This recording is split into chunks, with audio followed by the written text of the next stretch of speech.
we are back here for the last demo that we have at E3 2011, and it's a good one, ladies and gentlemen. I hope you're excited because we have Tomb Raider in the house. Can I say that? Yes, you certainly have Tomb Raider in the house. We also have the global brand director for Crystal Dynamics, and I should say Tomb Raider and Crystal Dynamics, our good friend Carl Stewart, and we also have Brian Horton, senior art director, working on the project as well. How you guys doing? Welcome to the stage. We're very good. Thank you very much for having us. Now, it's an especially very special demo that you have because why? You want to tell them at home? This outside of the Microsoft conference is actually the first time that we've demoed it live outside of our booth. Excellent. All right. Well, so it's kind of a world exclusive in its own right. Thank you so much. We got the game here. So without further ado, we're gonna let Brian just jump in and let's take a look at what you guys brought. All right, here we go.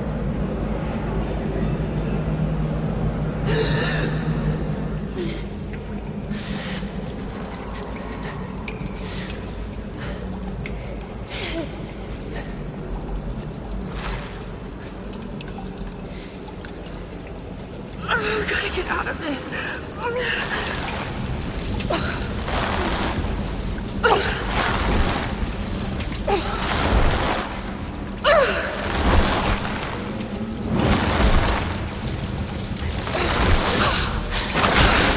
I can't die like this.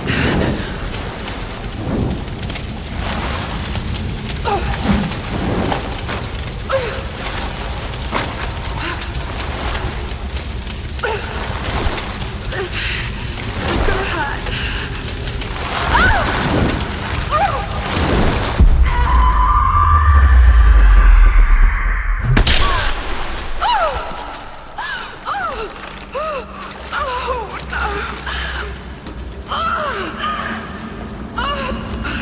Come on.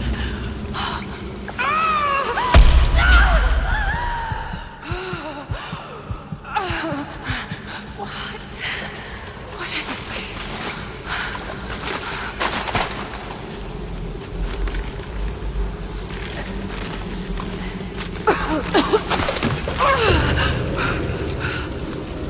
God, no. What did he do to you? I've got to get out of here. A torch.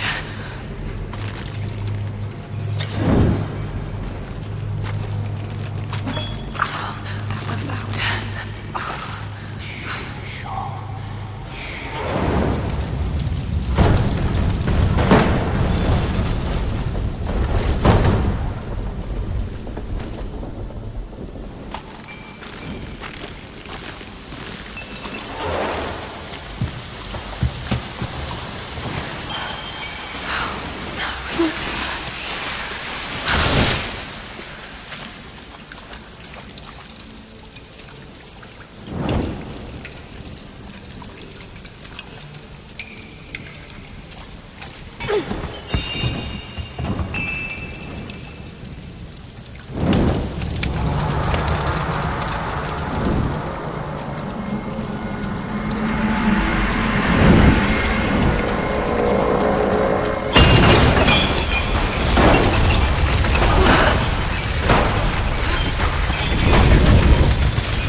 Need to find a way out.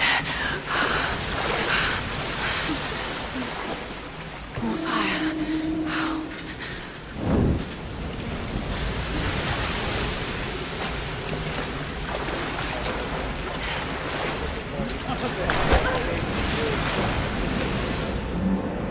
gorgeous game. Thank you. Thank you so much.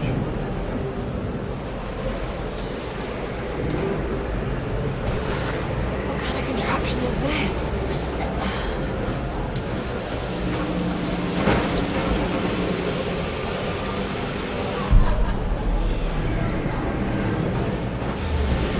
What is that? We saw Brian doing there. So basically, survival instinct. It's a way to teach the player all the way through about sort of touch points in the world, things that you learn. It's about character growth. So that's smart, resourceful Lara, the sort of the pillars of the game. Is kind of you becoming the forged hero that we want you to be as Lara Croft. And you have to grow into that and understand how the world operates.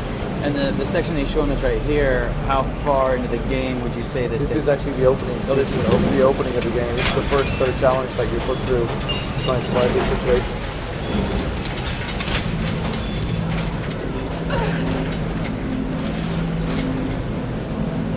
Now we were talking a little bit. This is a project you guys have been keeping secret for like 2 years.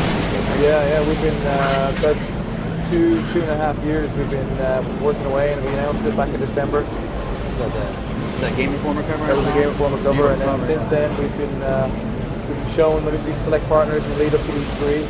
To try and make sure that we sort of ground the story and make sure that people understand exactly what we're trying to do with the franchise. It's something different, huh? Like, the game speaks for itself. It's super awesome. Thank you. The team at Crystal Dynamics have been working their asses off to get it to this point, like so we're very proud of the guys.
Who are those dudes? We can't tell you their names just yet. Yeah, this is part of the next phase of communication. We'll show you who these scavengers are.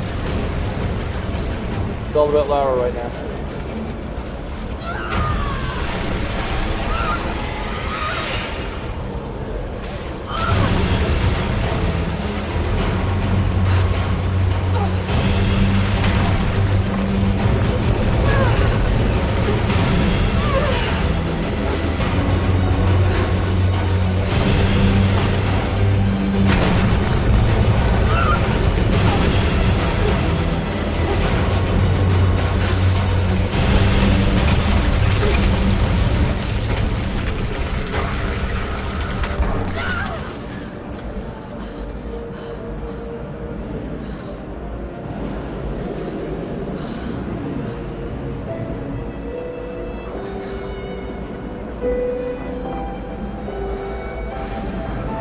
That is something else.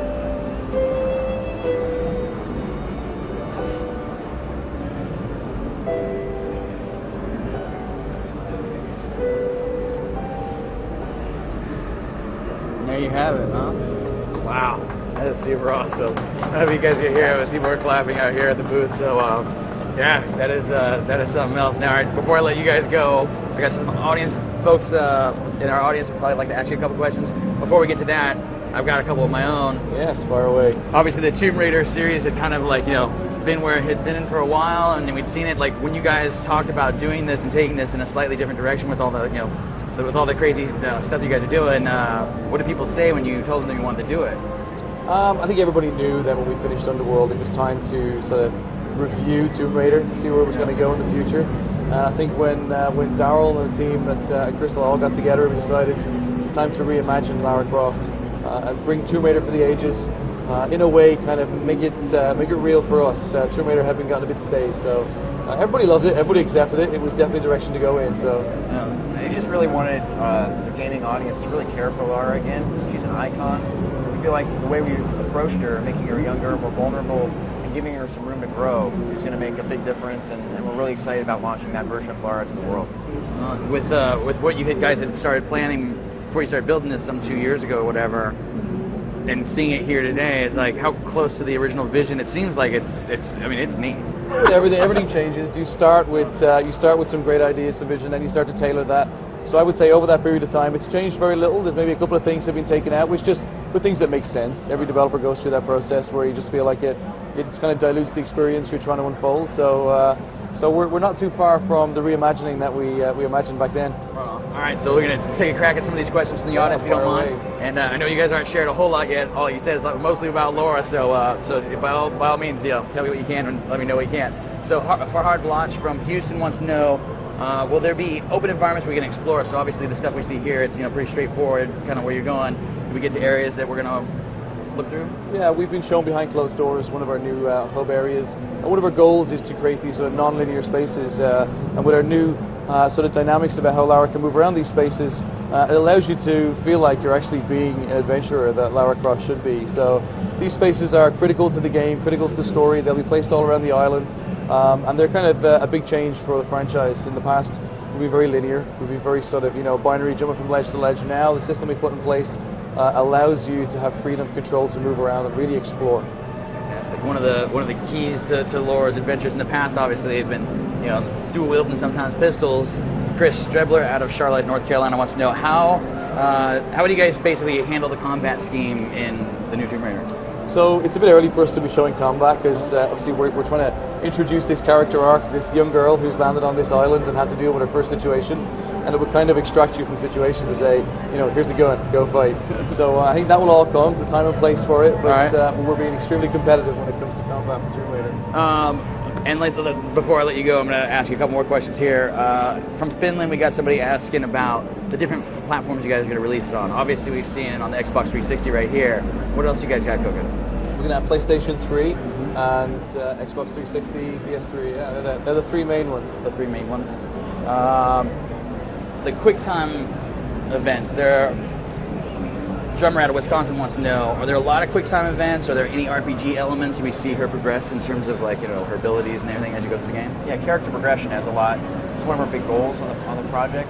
So just because we're telling an origin story and Lara doesn't have all the skills she needs, to be a true hardened survivor, she's going to learn and grow, and these sort of RPG elements are going to be incorporated. But as far as weapon progression, we really wanted to start her off with nothing and have her survive just from her wits and her inner strength. And the first little bit there was kind of a rough time for her. Yeah, it certainly was. And I would say that what you see at this early stage in terms of QuickTime events, that's no indication as to the amount or the level of them throughout the entire game. I got you. Obviously, this is a first look. We're fall 2012, so we're a bit of ways away. Yeah, you guys got some time. Yes, we certainly do. I'm totally going to let you guys off the hook at this point because these questions are they go on forever. And I know you guys are keeping a lot of stuff secret. So I will take well enough and say thank you so much for coming by and showing the game off. Thank you very much. Really do appreciate it, Carl. Thank you so much, Brian. The game looks fantastic. Thank you. And with that, ladies and gentlemen, that is our GameSpot E3 2011 stage show. We hope you enjoyed it. We had a ton of fun bringing it to you, and there's still a couple of backpack guys running around here that you're going to be able to watch for a little bit longer. Probably start seeing us tear up this booth and do all kinds of crazy stuff. Are you guys out of here now? We have maybe 5 or 6 things left to do. We're on our 9 o'clock flight back to San Francisco. Excellent. Well, I will let you guys get started on it. Again, thanks you all for watching. We'll see you next time here at GameSpot.